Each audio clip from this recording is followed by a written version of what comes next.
Listener beware, No Time to Game is a podcast chock full with spoilers. If your intent is to play this game and you don't wish the ending to be spoiled, turn back now. And then come back when you're done and let's talk about it.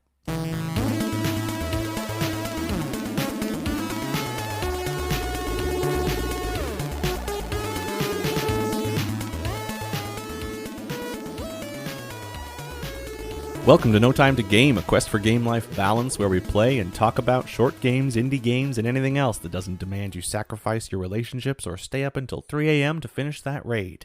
I'm Devin, and I just don't have the hundreds of hours anymore to play MMOs, open world games, and loot grinds. And I'm Josh, and I made Devin play a spooky game this week.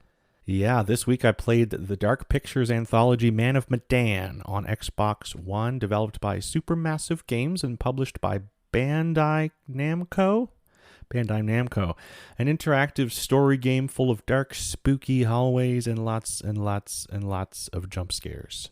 But before we get too much into that, Josh, what have you been playing? I've been playing a few games over the last couple weeks, but the one I've been playing the most recently is called Super Hot Mind Control Delete, which is a sequel to... Quite a name. Yeah, it's a sequel to Super Hot, which came out a few years ago. Have you heard of this? I've heard of Super Hot, but I don't know anything about it. Okay, yeah, it was pretty popular, I think, when it came out because it was really unique. The idea is it's basically a first-person shooter where time only moves when you move and at the speed that you move.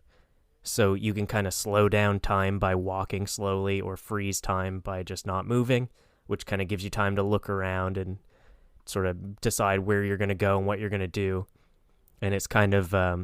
Matrixy in that way, where you can sort of dodge bullets and deflect bullets back at people, and it's all these little short levels of you trying to take out these enemies, I guess, and you can knock weapons out of their hands and use them against them, and so you sort of are grabbing their guns and swords and stuff and doing everything usually in quite slow motion, but then at the end, it does sort of that same thing Katana Zero did, where it shows you sort of the full speed, what you just did. And at the end of each level, you can watch it in regular speed, and it looks really cool. Makes you look like a real ninja. That does sound cool. And what kind of graphics does this have? Like, what are we looking at here? It's weird. It's like 3D graphics, but the worlds are all kind of just white. Almost a little bit like Human Fall Flat, a little bit in that way that it's just shapes and stuff. And then everything you can pick up is sort of black, and it's all really sort of, I don't know what you'd call it. Like it looks like a modern game, but everything's sort of polygons and stuff, almost like a Nintendo 64 game or something in a weird way. Okay. But all the enemies, like, there's just no features on anything. Like, all the enemies are red, and they kind of look like mannequins from an N64 game. So it's unique in that sense too. It's just overall it's quite a unique game, I think. But it's pretty cool. I don't want to get into it too much here because I think it would probably be a pretty fun one to make you play sometime, but sure, no spoilers on that then. Yeah, before I do, I think it's only fair that I beat it. So I've been playing through that. I beat the first one a while ago, and then I think there was also a second one that was like a VR title, and then this one that I am really close to the end. I was hoping to finish it up tonight, but I ran out of time. Let's get down to back to Man of Medan. Yeah, so Man of Medan, do you want to just give a quick rundown of sort of how it started, and we'll sort of set up what kind of game it is that way? Yeah, sure. Well, we started back in World War II times in, I think it was Japan. So you've got two American soldiers, and you're off ship, just doing a little bit of exploring and just a bit of an intro to the game and the mechanics. And I think you're out drinking, and you go past this, I think it's, there's a fortune teller, and he asks if you want your fortune to be told, and you go in, and there's all this weird stuff about I think about your death mostly, but you start to get a feel for the the choices that you can make during dialogue. So there's always at least, I think, two choices, maybe only two choices. Head and heart, I believe, are the options, and you can choose between head I think and it heart. was always two choices, but I think it changed based on what you were doing. Like each one was different. So this was kind of interesting about this game. Like normally in a game where you have dialogue choices, you either just get a bunch of choices and it doesn't tell you anything about them, or you get one that's like obvious good and obvious evil. Like, the choices are like, screw you, buddy, or like, thanks, friend. And in this one, they were based more on feelings. So you would get like, maybe it would be do the rational thing or do the emotional thing. And then the next thing would be like do something that's, like you said, like head or heart or like, I don't know. I can't think any good examples for that, but it was always two like competing emotions sort of that you were choosing between. Yeah, and you also never quite knew. Well, you never did know which one was which one was going to do what in the story. Like maybe you could have gone with the rational choice and used your head to make that choice, but maybe it needed a more emotional decision from you. And yeah, so this would affect your down the line, and this would affect your relationships with each other and things. But anyway, at the beginning, you're just these two guys. It's kind of foreshadowing what's to happen, and then you leave this port city and you go back to the ship, and that's when things start to get a little weird. The whole game is very dark.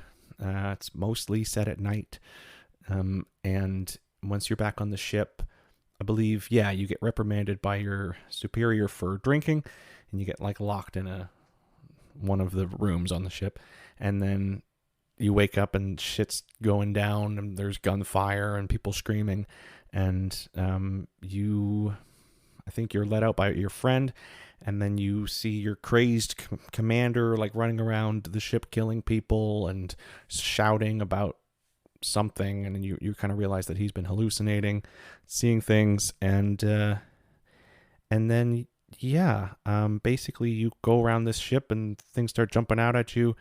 Yeah, it's like And you there's start to see monsters or something roaming around, and everyone's just freaking out and killing each other, and you don't really know kind of why or what's going on at this point. no, it's just bodies everywhere, and you don't really know. You don't know why. But there's like these. It does show a scene where, I think in one of the cargo holds, there's these caskets, that have American flags over them, and there's this kind of green haze of some kind that's kind of a mist or a fog that's kind of rolling out of them, and you're not told what this is. And then everyone on this ship dies, and we flash forward to the present day, where we're introduced to our main characters of the story. You might have to help me with the names, but we have Brad, right? Yeah, And his Brad, I brother. think, was kind of, I don't know, there wasn't really a main character. It was sort of five main characters, but Brad That's was right. sort of introduced first as the character that kind of pulled all these people together. Was it Brad that pulled them all together? I thought Brad was the smart one. Yes. No, you're right. Yes. It was Alex that pulled them all together. So Alex got his brother Brad, his girlfriend Julia, her brother Conrad, all together to go on this trip, and they hired the fifth character, Fliss, to That's right, Fliss. basically take them out on her boat, to go for a dive. That's right. And Brad had planned this dive. He had done research and found these. I guess they were wrecks. Like one was, I think, was a plane wreck, and then he had found this this ship that was supposedly out there, and these weren't necessarily already charted. Rex. So the captain was a little apprehensive of going, but they went out, and you got to know these characters. You're talking to each other. You're interacting and making choices in the dialogue, and you're realizing that you're kind of in control of all of these characters' lives, and the choices that you make matter. So you can cause fights between Alex and his girlfriend Julia, or you can have him propose to her. And I didn't really pay a whole lot of attention to the stats of their relationships, because there was a menu where you could see Yeah, I didn't the look different, at that what did they either. call them, bonds or something like that. I'm not sure. I never looked at that throughout the whole Didn't playthrough. care. Yeah. No, didn't I care. think that's more for a completionist kind of thing if you're trying to find all the different, outcomes from all the different things you can do. Right. But for a first playthrough, you really don't need to pay much attention to that. No, and I didn't. But I mean, eventually it starts to. This is all like sunny, and you go for your first dive. We find the plane, and I sent down Alex and Julia, because I think you could choose who went down. Oh, I didn't realize that. Yeah, when I played it, it was also Alex and Julia. I'm pretty sure I could have pushed for Brad if I wanted Brad to go. I'm pretty sure he could have said that he was ready for it or something. Okay. Or even Conrad. But anyway, in the end, it ended up being Alex and Julia that went down, and they explored this plane. It was not at all safe, but they were, they had their gear on, and yeah, I mean, you're not. You control where they go. You can control the kind of the directions that they go, but as far as any interaction, it's just like a single button. If something is lit up, like a little bit of a kind of a sparkle or a glow, you can interact with it, but you're not really necessarily controlling their arms or anything like that. Even combat is just pressing the right buttons at the right time. There's a lot of quick time events in this game to That's basically do anything other than just moving around. It was pretty much all quick time events. Yes, yeah, exactly.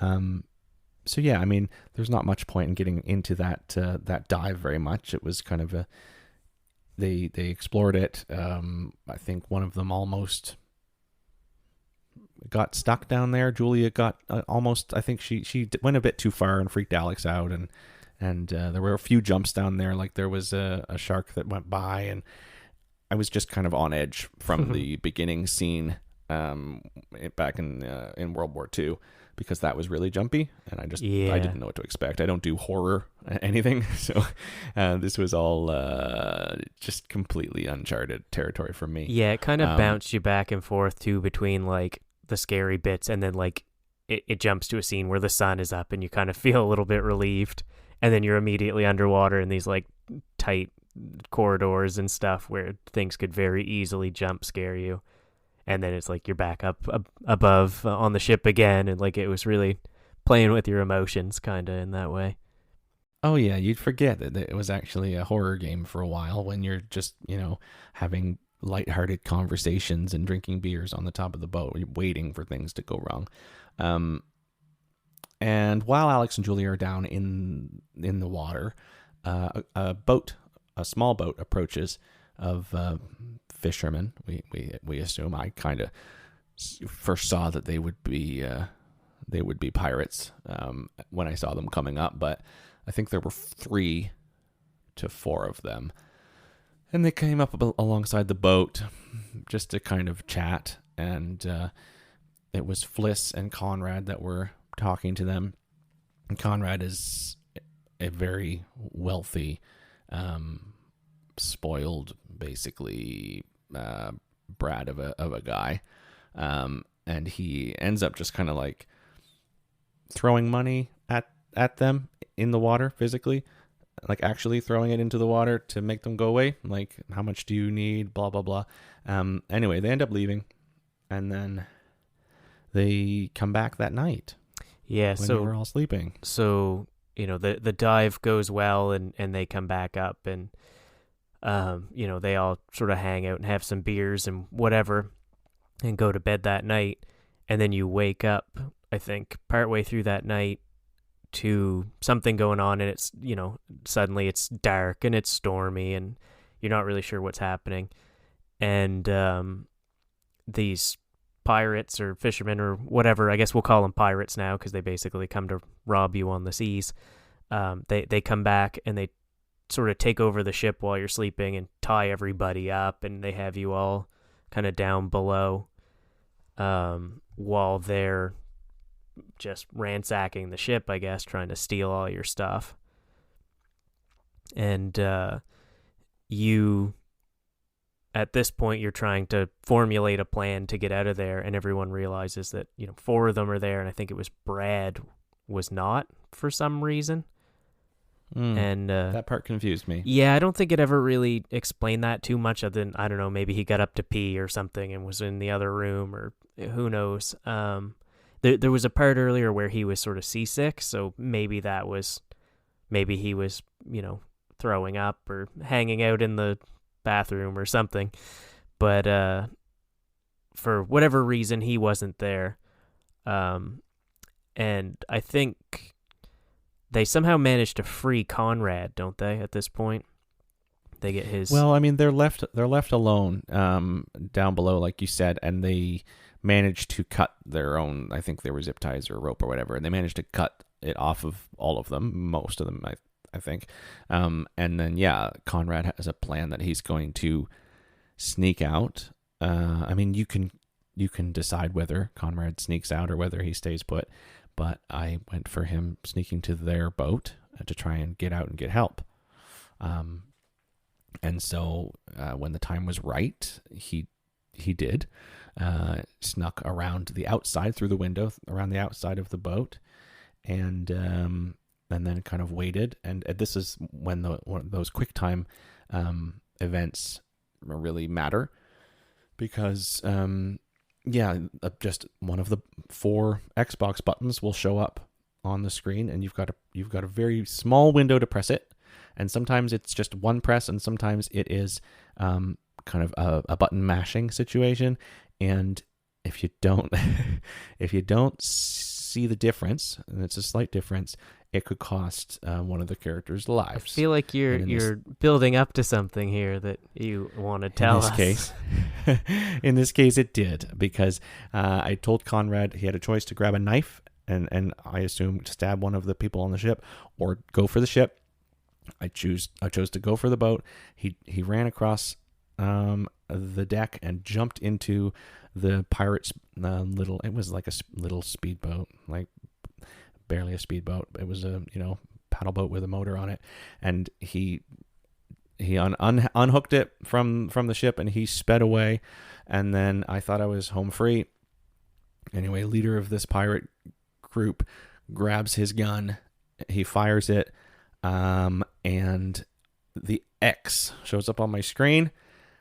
I don't know what I did. I pressed it once. I pressed it too many times. I don't know what. I missed it, and he died.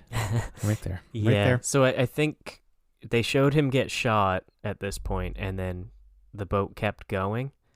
So it wasn't... It did, but he kind of slumped, though. Yeah. Like, you could see it in his eyes that he wasn't going to make it. It didn't look great. It didn't come out and tell you that he was dead at this point, but it didn't look great for him. This was one of the first points where what you did and what I did was very different. So I think I must have made the other choice to have Conrad grab the knife or go after the pirates, because I don't think he went for the boat at all in my playthrough. And he didn't end up dying. I didn't have to do a QuickTime event for him getting shot or whatever, but I probably did have to do another one for him to fight these guys. I don't remember exactly what happened. Sure. But the rest of the story played out the same for me, except Conrad was still with the main group. So at this point, the storm starts kicking up really bad, and you're just on this kind of small yacht, and these guys just have a little skiff, and from seemingly out of nowhere, a ghost ship sort of rolls up, and you're right up alongside of it, and they decide that they're going to take the distributor cap from your boat and get so that your boat won't go anymore, and get everybody and pile them up onto this weird ghost ship that just showed up, basically because they were getting tossed around too much by the storm. Right. I mean, it's also worth noting that this is, for scale, this is a massive military vessel. Like, compared to the small fishing boat that we were on, this is would hold, several hundred to 1,000 military men. But yeah, so we all get off of it. But there is another thing that we forgot to mention, is that Brad was looking, I think, for this ship because he had heard about something called the Manchurian Gold, which they were interested in finding. And somebody mentioned it, and the pirates heard them, and they, well, obviously, they're pirates. They were very interested in finding this Manchurian Gold. So I think that's another reason, partly the storm, but another reason that they wanted everyone on this ship was so that they could find it. So they loaded us all up, and they locked us in a room. And at this point, Brad was still hiding somewhere, missing. I think. Yeah.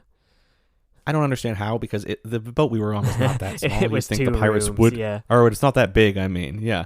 So the pirates would have looked everywhere, unless he was like hiding under a bed and they were too stupid to check. I think he might have been.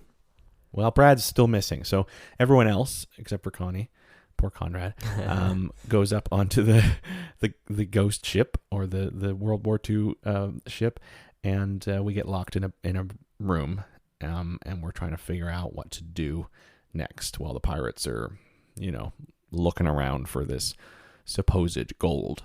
And yeah. So now this is the same ship.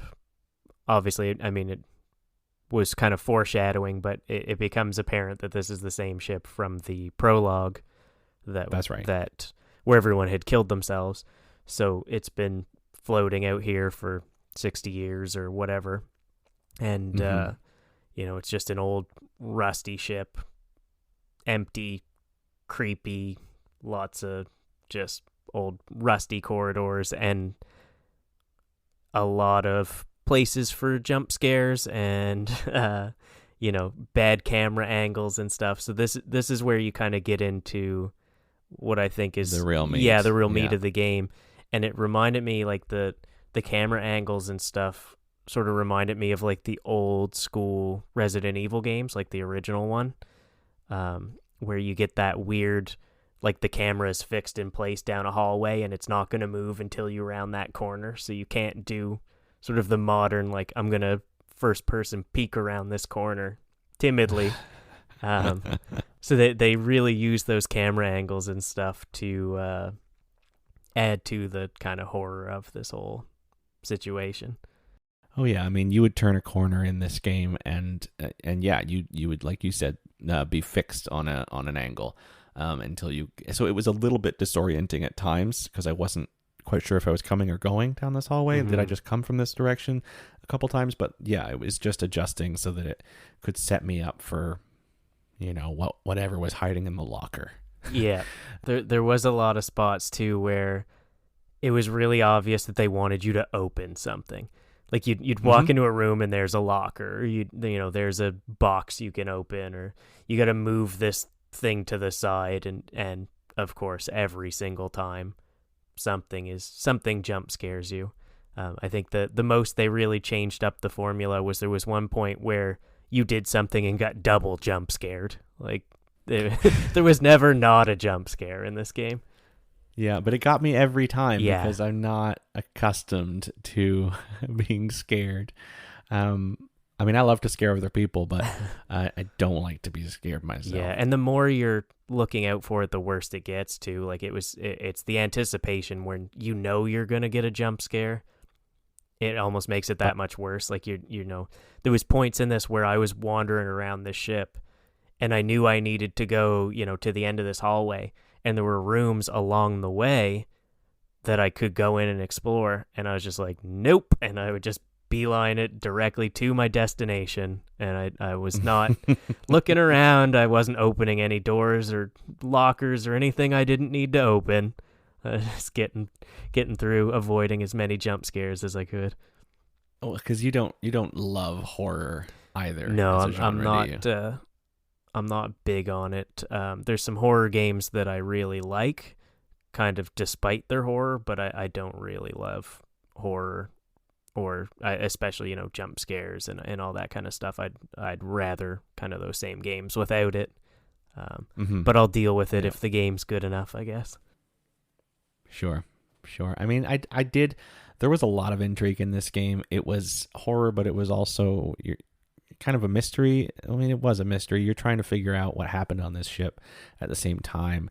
I mean, it's not all jump scares. You're finding all kinds of old letters and log books, and I made sure to read everything that I found. Mm-hmm.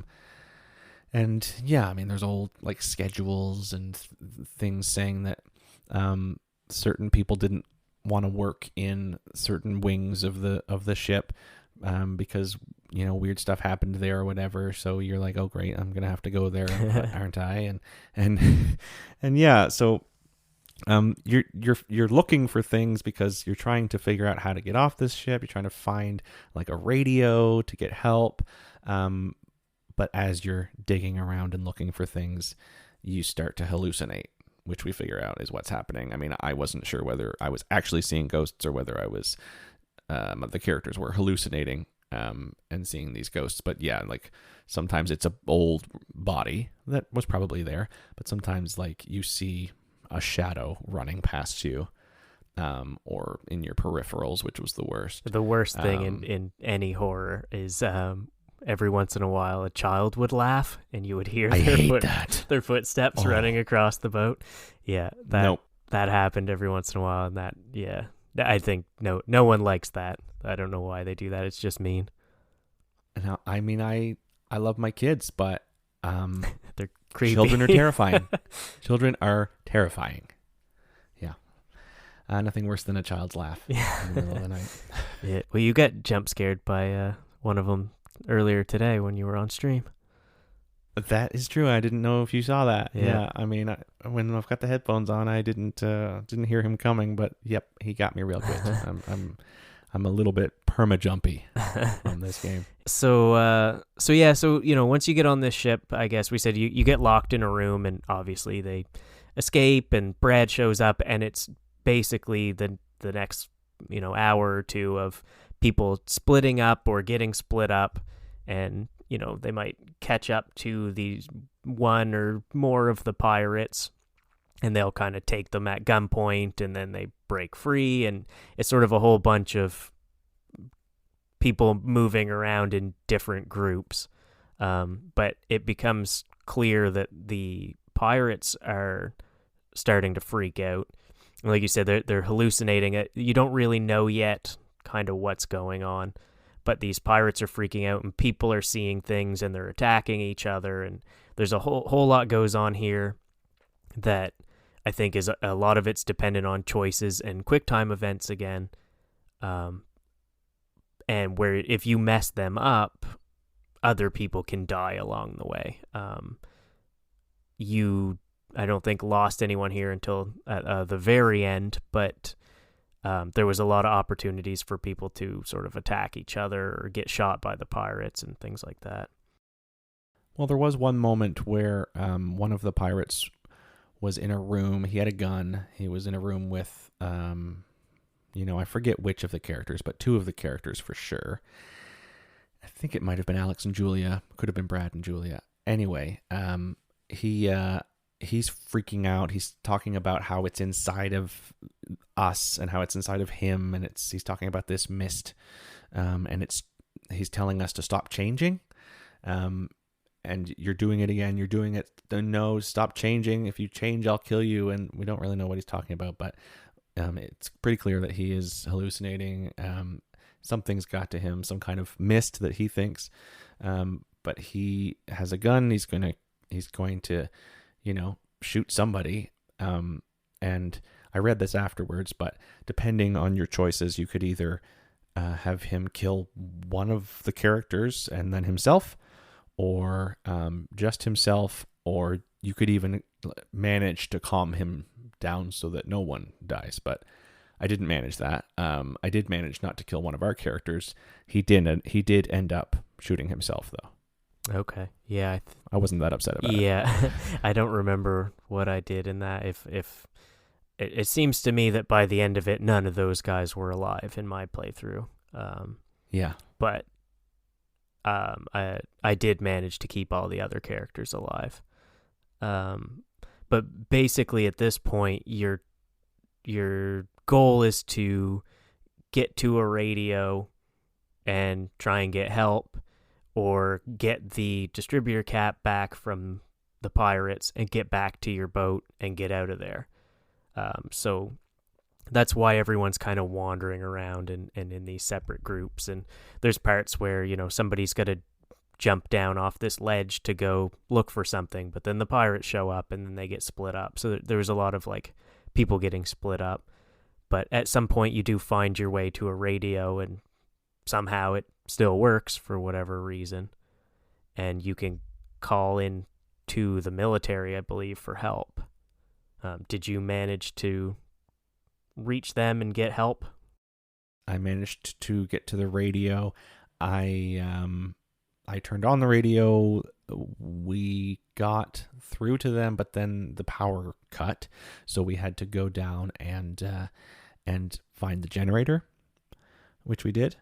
And then I guess there was a choice with the generator. You could choose to turn it on or not turn it on, and apparently that had a big impact on the ending. Mm-hmm.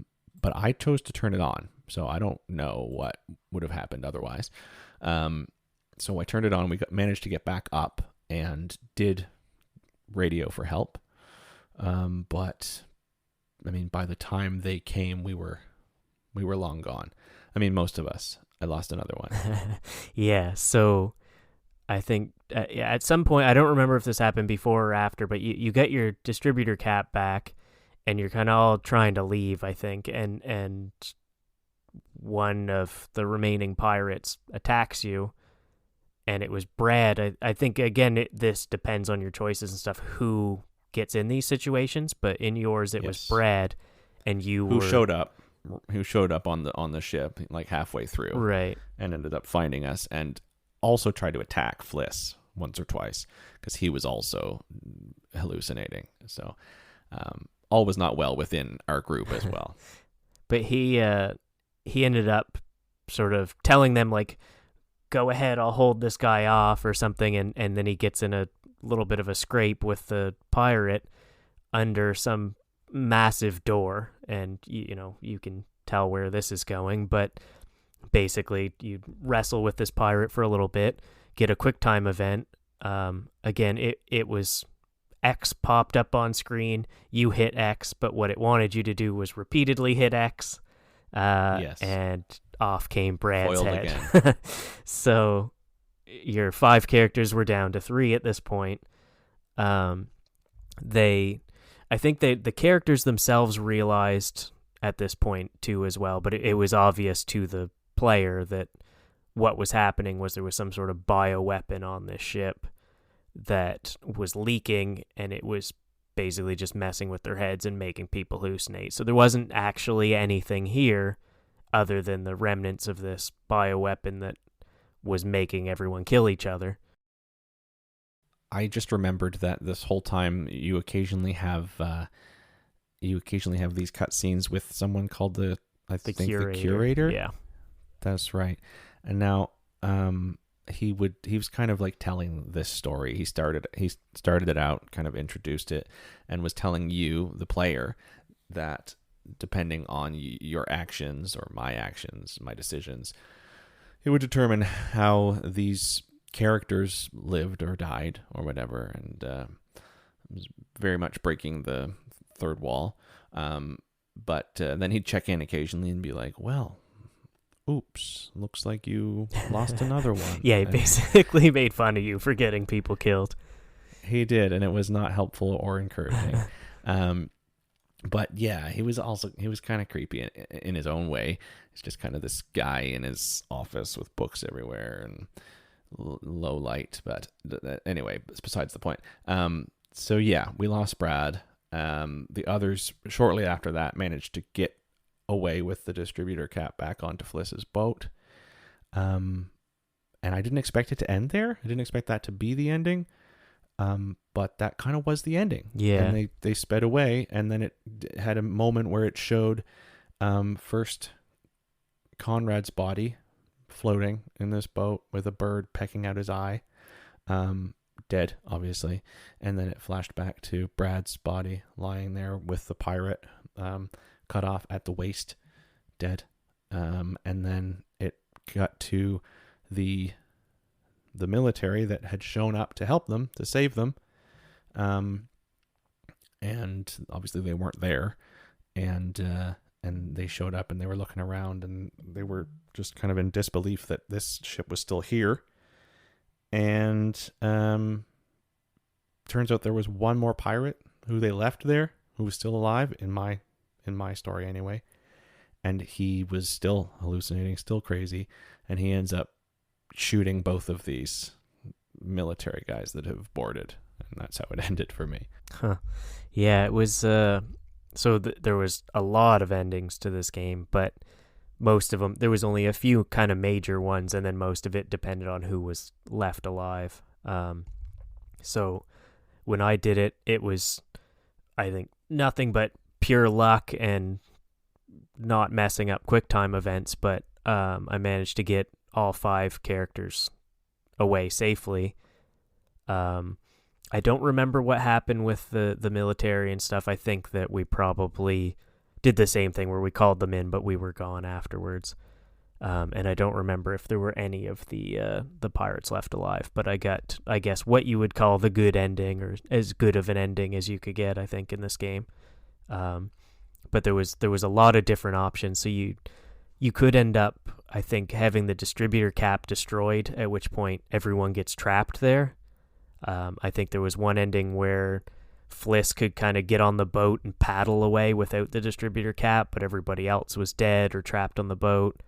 The military can show up when you're all there, and they'll just kill all the main characters to sort of keep the, I don't know, to keep this story from getting out or whatever.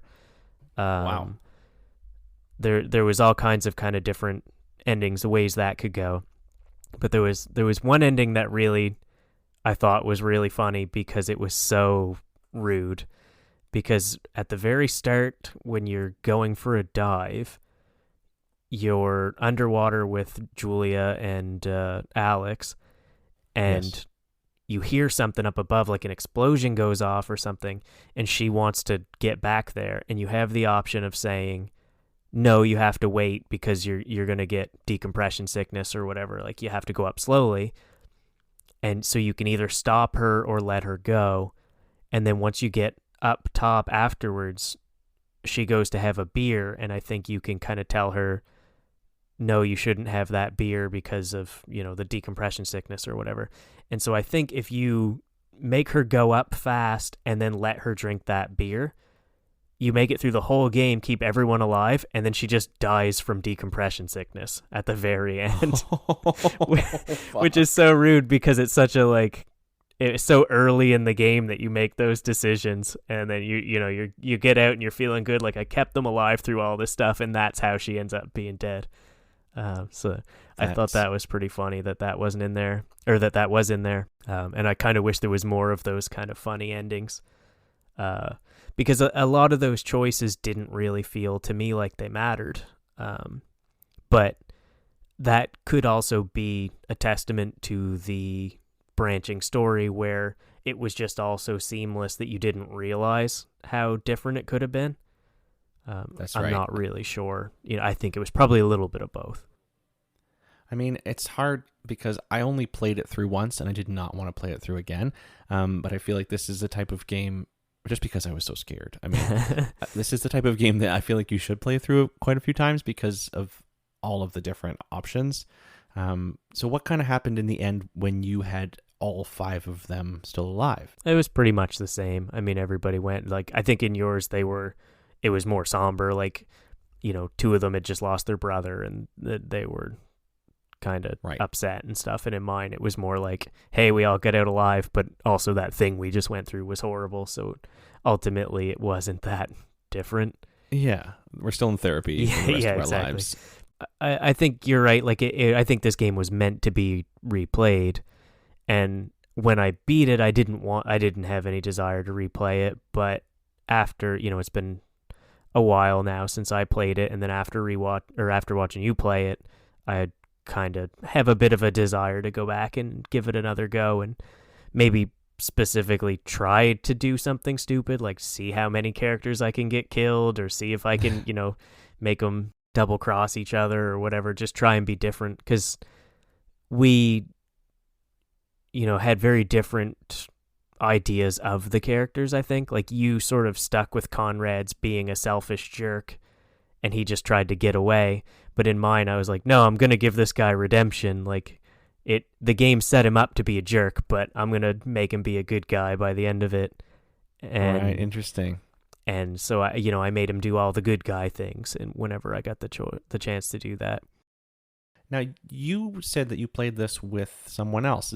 Could this be a multiplayer game? Yeah, so when I played this through, I played it with my wife actually, and it is really cool in the way that works. So we've played a few games like this before, and typically what we do is we just hand the controller back and forth at random spots that seem like, good times to pass the controller back and forth.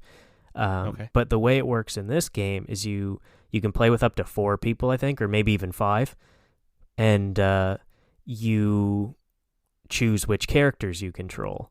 So we didn't really mention this, but as the story goes on, you're always switching whose point of view you're looking at it from. So you're in Yes. control of one of these 5 characters at any time, but every kind of chapter or whatever, you switch characters. So for us, it was, I was in control of 2 or 3 of them, and she was in control of the other 2 or 3.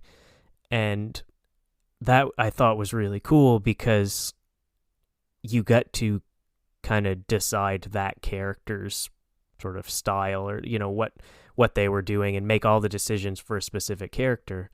Whereas, if you're passing the controller back and forth in another game, you're kind of sharing the same character.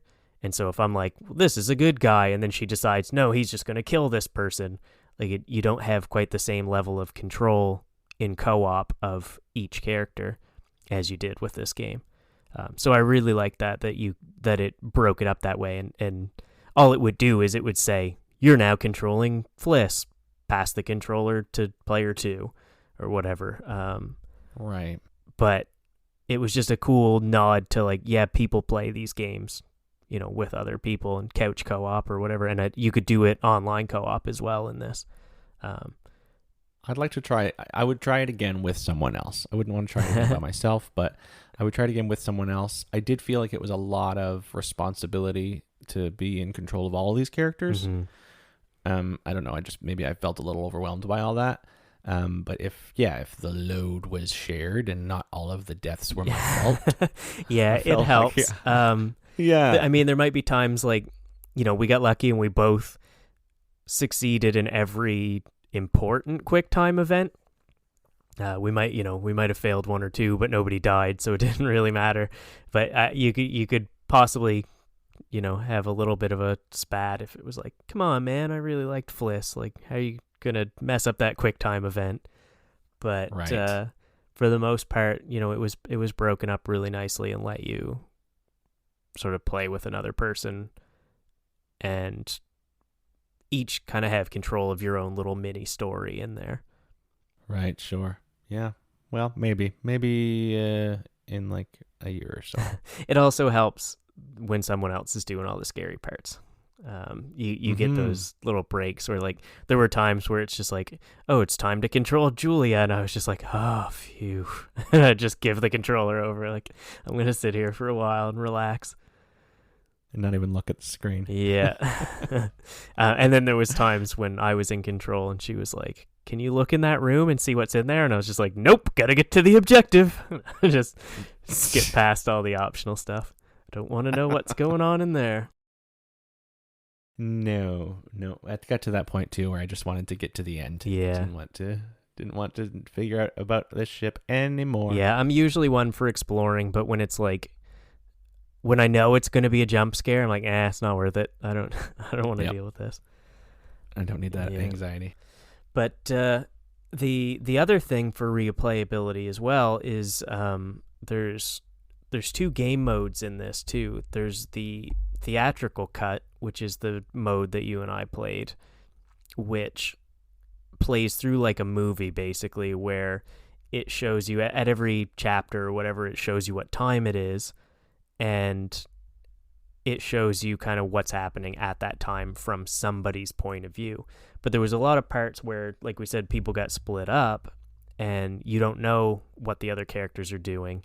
And then they just kind of show back up later or whatever. But there's this other game mode called the Curator's Cut, which lets you see kind of what's going on with those other characters. Like you sort of replay the same time period from several different lenses.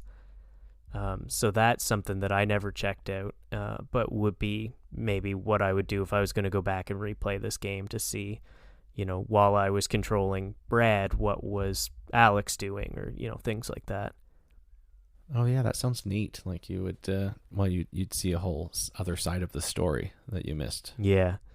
And, that's how you kind of do the 100% completionist version of this as well, because we haven't mentioned, but there were a few collectibles. There was sort of the stuff like you said where it was just notes and stuff, but there was also these things called premonitions. Yes. Which were like, I think they were always photographs, picture frames. Yeah, and it would show you kind of something that hadn't happened yet. And I think the idea was like, I think the curator at one point said like, you can use this to make decisions, but I don't know how you would, because it would just show, it would be like a picture of, Brad drowning or something. And I mean, I would never remember them either. Everything was so fast paced in those decisions. There was no way that I was going to recall or have time to recall a premonition I saw an hour ago. Yeah, exactly. It was cool. I liked that feature, but I didn't feel like there was anything I could do from it, or like I didn't feel like it could help me make decisions. It was just a cool thing to be like, oh, I found a premonition. Like, oh, it's possible that Brad's about to drown. I better keep him out of water, I guess. Like, I don't know what you would really do. Sure. But yeah, it's worth playing through a couple times. And a lot of people did say when I was looking at reviews and stuff that you need to play it through a few times to see sort of all this game has to offer.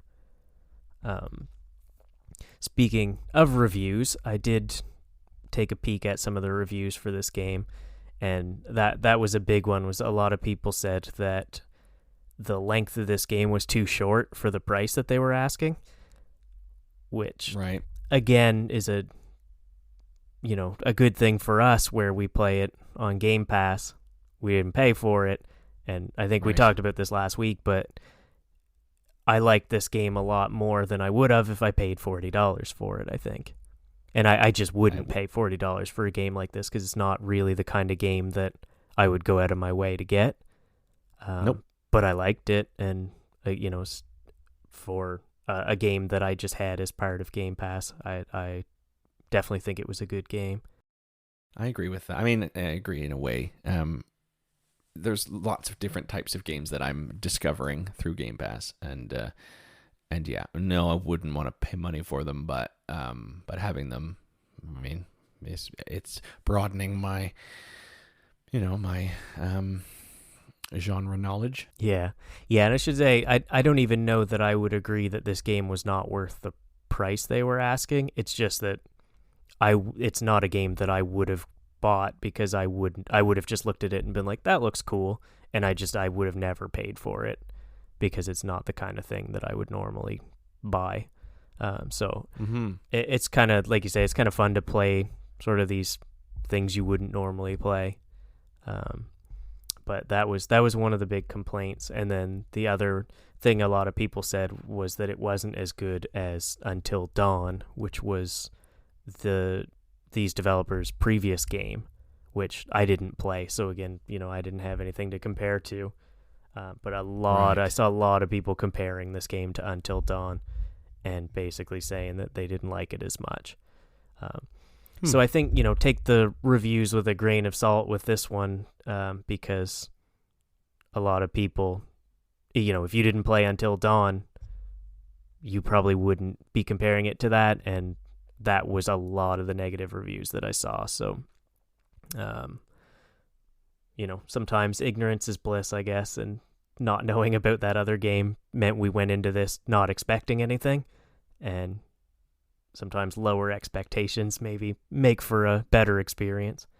I agree with that. Yeah, I mean, I'm a person that has a hard time watching a movie or a show or going to a restaurant without reading some reviews first. Mm. So this whole kind of style that we're doing here, where you're telling me a game and I'm not reading anything about it or watching any videos about it, is against my nature, which I think is good, Yeah. because if I did that, I would probably just decide I didn't want to Yeah. play that game. I'd just say nope, no, let's find another I one. think That's one, no thanks. Yeah, I think if you would have watched a trailer for this one, I think you would have talked me out of it. Yeah, I mean, I'm pretty convincing, so Yeah. I probably would have done that. But yeah, no, this is good for me because it is, like I said, broadening my horizons, and no, I would not have chosen this for myself, but I mean, it was fun. Yeah. At the end of the day, it was fun. Yeah. Before we move on from the reviews, I do want to read you my favorite review, which was Oh, please. good game, sexy game. I'm not Yeah. sure if that was either a 12-year-old who was just really excited that there were girls in bikinis, or if maybe that was somebody sort of commenting on the fact that this game actually had very good graphics. And that's something Right. that we haven't really talked about, but this was a really nice looking game. It had they must have done some modeling or motion capture or something with some actors, because I know for sure the guy that plays Conrad is an actor in TV and movies and stuff. And Well, I knew him. Yeah, he was the only one that I recognized. yeah. It's something Ashmore.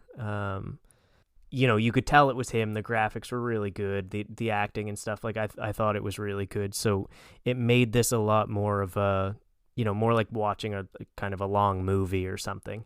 It reminded me a little bit of the FMV games, which I don't know if you're familiar with those, where it was kind of a thing probably in the 90s where it was actually actors and it would just play like a short scene, and then you would like press a button and then it would branch off into another short scene with actors and stuff. Right. They're making a little bit of a comeback, I think, now, and they're actually like, decent looking now. They were pretty bad, pretty clunky back then, and the acting was bad and stuff. But we're getting to the point now where the graphics are so good that you almost don't need actual, video and actors and stuff. Like they've done a really good job with kind of that aspect of it. Right. Sure. Well, I mean, the guy's name was Sean Ashmore, by the way. And he was Iceman in the X-Men movies. Nice. Remember those? I don't know I don't know if I saw those. I knew I recognized him, but I wasn't sure what it was from. Anyway, Sean Ashmore, Canadian actor. That is all. And now we're truly off topic. Yeah, we'll talk about X-Men for the next 45 minutes. Sure, yeah. But yeah, so the graphics and the acting and stuff I thought was really good. The only thing that bugged me a bit about it was they would do these sort of cinematic cuts, and they would occasionally get interrupted by load times. Oh yeah, I noticed that. That kind of took you out of it a bit, when something's happening and they do this dramatic cut to another character or something, but then there's like a 1 second delay. You kind of are like, oh right, I'm playing a game, not watching a movie. But maybe with these new consoles with their SSDs and stuff, that might not be an issue. That was really the only thing that I noticed about this game that really kind of brought it down from being sort of a good, equal to being watching a movie or something like that. Yeah, no, it did feel like that. I mean, other than, yeah, like you say, the occasional delay. It was like a scary movie. Yeah. So anyway, I think we've talked about this for quite a while. Is there anything else you have to say before we move on to our rating system?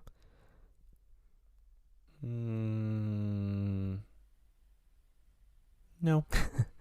All right.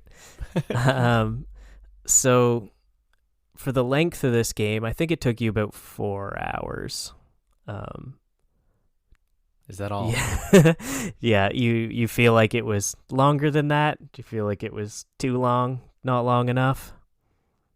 I mean, I don't necessarily feel like it was too long, but it did feel like I was never going to complete it. But it was only 2 streams. Um, so yeah. Yeah, I think mean, we beat it in 2 sittings as well. But kind of the same thing, like 2 hours and 2 hours, or yeah. something similar. I mean, I was actually surprised when it ended. I thought there was going to be more. Mm-hmm. So I guess, yeah. Could have been. I guess it could have been longer, and I wouldn't have been surprised. Yeah, and like I said, that was one of the biggest complaints that I saw in reviews of this game, was that they wanted it to be longer. But Right. the counter argument is, I guess, that it's replayable.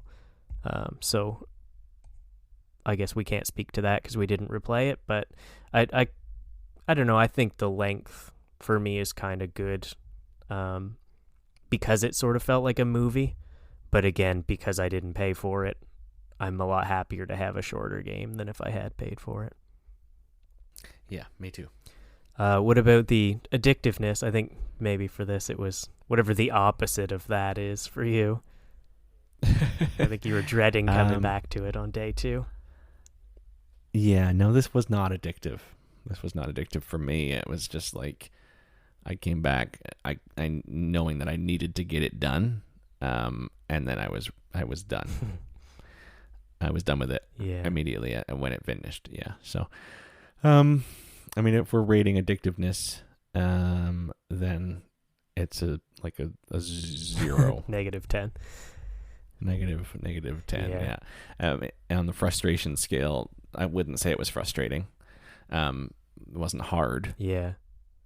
I think the only thing you could maybe say that was frustrating about this, which I think is great for playing through once, but if you were a completionist trying to get all the endings, this would be annoying.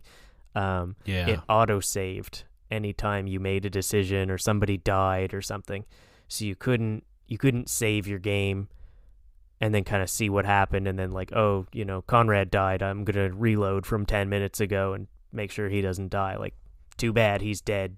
You either start over or deal with it.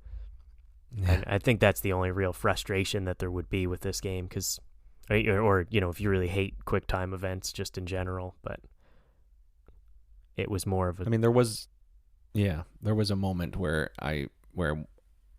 one of them died. I think it might have been Conrad, the first one, and I was like, oh shit! Like, can I pause and reload? Like, yeah. I didn't mean to do that, but then I realized, okay, no, it kind of dawned on me, like, he's dead now, and this is this game. Yeah. So let's move forward without Conrad. And I kind of like that, and I think it's good for streaming it, for one thing, because everybody's playthroughs are going to be different, and just for us comparing, like, well, what happened when you played versus what happened when I played.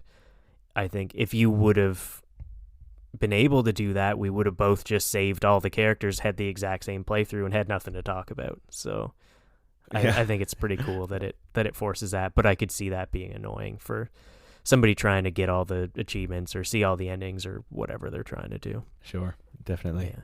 So all that together, what do you think on a scale of 1 to 10? What would you rate this game? That's a toughie. I mean, I can see that it's a good game. The style of it was kind of neat. It was cool. Just because I'm going to remove myself from the how rating about for this? a second. Give me one rating for what you felt about this game as it is, and one rating that you would give it if it wasn't scary. Okay, I like that. The rating how I felt as it is would be just like my overall kind of enjoyment of it would be like a 5. Okay. Right there in the middle. No, I'm not allowed to give 5s. I give too many 5s. A 4. All right. Just because I didn't like being scared so much. But if it wasn't scary, the way that the game played, the way the story unfolded, all of the mystery and intrigue, that's more like an 8. Yeah. So, okay, well, that's good to know. We'll find you some similar games that have less on the horror side sometime in the future. Yeah. I mean, we'll come back to this genre for sure. Yeah. I was going to give you Resident Evil 7, which I'm very glad I didn't, because you would not have made it through the first stream. But I haven't played it yet because I'm kind of terrified to play it. So it felt unfair. I think everything else I've given you, I've played. So I think it's good that we started with this, because this game was kind of scary. I mean, I'm not going to say it wasn't like a horror game or whatever, but it's certainly not the worst game I've seen or the worst game I've played. So I think it's a good intro into the horror genre for somebody who, doesn't normally get into that kind of stuff. Yeah, the farthest into that genre that I've ever played was Left 4 Dead games. Yeah. And I've never played any of the Resident Evil games, so I don't really know what to expect. Yeah. I've played a few. Yeah. And they're kind of all over the place, but 7 just looked horrible. Like it was like, it looks really fun, and everybody says it's great, but it kind of has a little bit of that sort of Saw movie kind of stuff to it. Like there's sort of a lot of gross stuff, and there's a part where he gets his hand cut off and all this kind of stuff, and you're seeing this all happen in first person, and it's quite horrifying. Of course. But and there's another one out now, right? The Village. Yeah, that just came out, I guess, a couple days ago. That's yes. That would be like 8 in the main series of Resident Evil games. It's a sequel to 7, I guess, with the same character, but I haven't seen too much of that yet. Oh, okay. But anyway, before we talk too much about Resident Evil, do you want to talk about what our next episode's going to be about? Sure. I really appreciate this game that you've given me. I have started it already. I'm probably going to finish it the next day or two. But I've been playing a cute little puzzle game called Carto. I don't know who developed this, but we'll talk about that next time. This is a complete 180 shift from Man of Medan. It's without getting into it too much, it's just all puzzles. You're just interacting with the map and trying to solve puzzles with this cute little Carto character, and she's just interacting with different people along the map.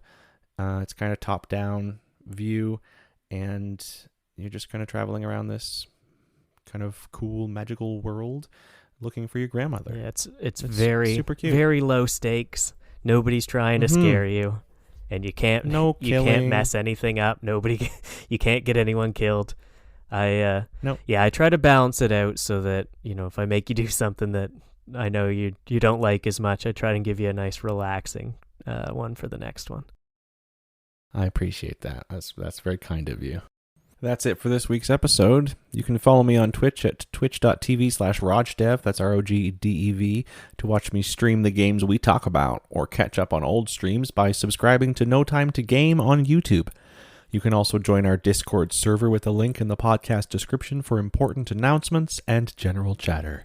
Or if you're more a fan of good old-fashioned email, you can send me questions, comments, or game suggestions to notimepod@gmail.com. Thank you so much for listening to No Time to Game. Be sure to subscribe wherever you get your podcasts so you can be notified of the upcoming episodes. Press X to skip the credits. Perfect.